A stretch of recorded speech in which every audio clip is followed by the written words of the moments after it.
در کیسه کی زر داری در سرفک نان، خیشا همه خیشند و زن راحت جان. در کیسه نداری زر در سرفه نداری نام، خیشا همه بیگانند و زن آفت جان.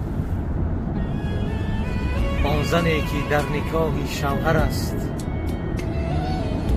آن زنی که در نکاحی شوهر است، حق شوهر از همه بالاتر است. حق شوهر به از حق پدر، دان که حتی به زی حق مادر است.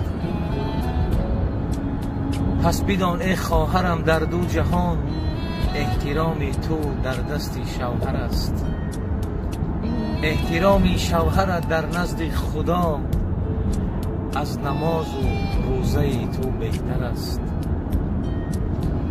روز تا روز آدمی به قدر و قیمت می شود. روز تا روز آدمی به قدر و قیمت می شود.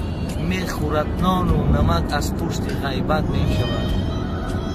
لذت هر میوگی کمتر و کمتر می شود. نفسی آدم روز تا روز مثل اجدر می شود.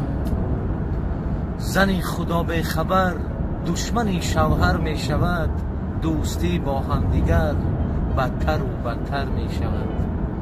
چرا امروز به قرآن باوری نیست؟ به لفظ پاک انسان باوری نیست؟ مگر دنیا یگان عالم ندارد که امروز بر بزرگان باوری نیست؟